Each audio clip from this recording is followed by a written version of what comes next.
So the other day I made a video about TanaCon and Michael Weist, I think that's how you pronounce it, and his previous failed companies. As interesting as that was, I thought I'd look more into it and I found more.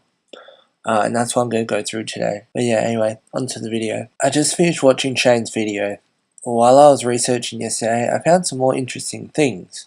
Also, just for the heads up, Good Times Live doesn't exist. It's not a company. It's the name of an event subdivision of Good Times Entertainment, essentially.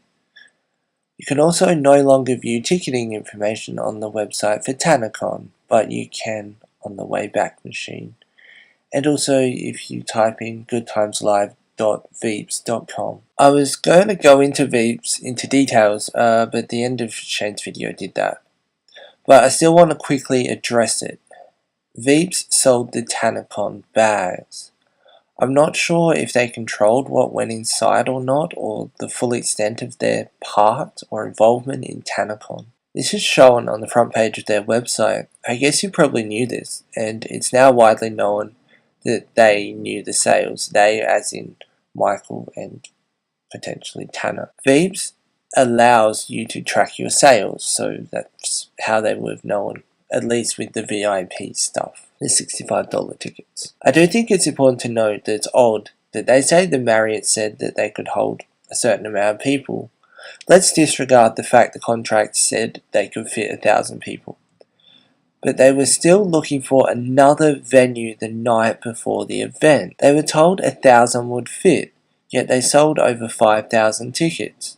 They were confident or whatever that the hotel would in fact fit the people, taking into consideration all the other rooms and such, yet so confident they were trying to find another place to hold the event. Before we get into the bulk of the video, I also want to mention this part. At the bottom of the Good Times Live section it shows this.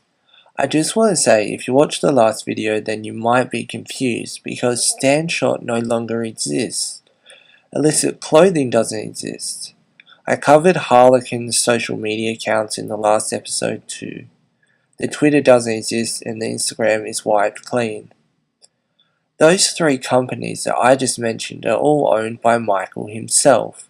I also couldn't find anything when I searched YouNow Good Times Live, apart from some YouNow creators attending a convention they held and Good Times having an account on YouNow, which led to a whole other can of worms that I'll get into a little later. Also, I couldn't find any mention of Hero in association with Good Times. I don't even know who Hero are. As I said, illicit clothing no longer exists. They're now Gloriette Sang, which is the company that Tana modelled clothes for at least 3 months ago. Also, if you go to the bottom of Gloriette Sang, you see the copyright. I'm not sure if it's just meant to be the two LLCs separately, because combined, as in Illicit Clothing and Gloriette Sang LLC, or the other way round, doesn't exist. And in a way, Illicit Clothing's LLC doesn't exist either, because it got assumed by Gloriette Sang, as you can see. There's a link on the YouNow page that leads you to a YouTube page for Good Times Entertainment LLC. The channel has 3 videos, the latest was over a year ago. Let's skip past the fact this company filed their LLC in 2014 and only has 3 videos and 26 subscribers and no about section. There's at least one deleted video that I could find. If you go to the video in the middle about event planning, Michael isn't in it, but there's a website that is linked at the bottom of the description. It no longer exists. According to the Wayback Machine, the website changed to goodtimes.live sometime around November 2014. This is posted at me. That clearly says 2016. The fact that the website is goodtimes.live, I think, might be where some people got the theory that Good Times Live is actually a company, but .live is like .com or .co or .org. Michael has his own YouTube channel, which has 4 videos, including the one that's linked on the Good Times website, but also including 2 illicit clothing videos. If you're wondering about the Grammys thing, he's a member of the Recording Academy. I have a feeling it might be to do with working with someone who had won multiple Grammys before on an album released via his record company, and by his I mean Mike. Michael's record company was called Swerve Records. I say was because the Twitter has been inactive for a couple of years, and it was posting many things or retweeting about Good Times events, and also the website no longer exists either, as you can see. Good Times was holding events back in 2013-14. Here's a look at the old website and old posts about it.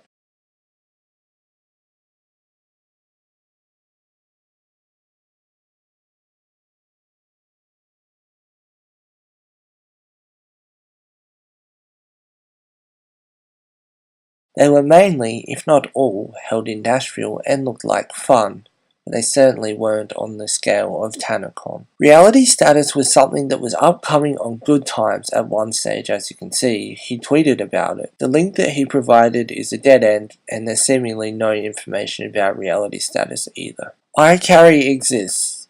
This is the website's front page. It sells merchandise too.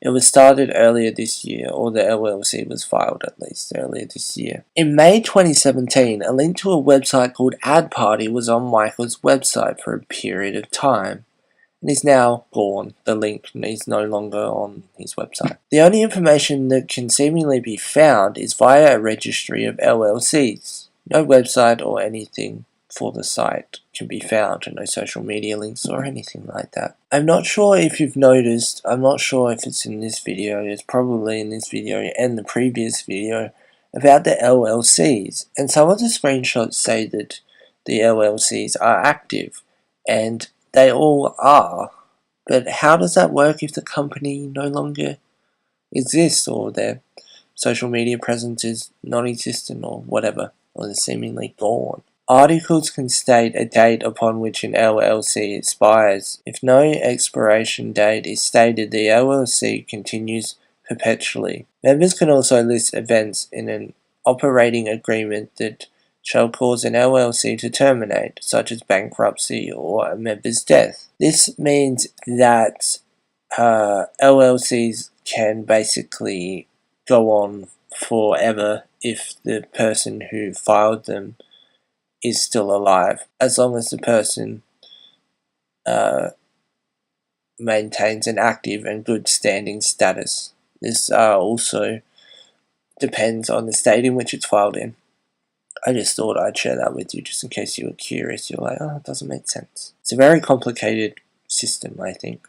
I certainly learnt a lot doing research. If you want me to review or look into TanaCon, although I might not because Shane's practically done it all and so have other people, or Tana herself, let me know. I will probably be doing it anyway, it just might help me feel like doing it sooner rather than later. Anyway, thanks for watching and peace.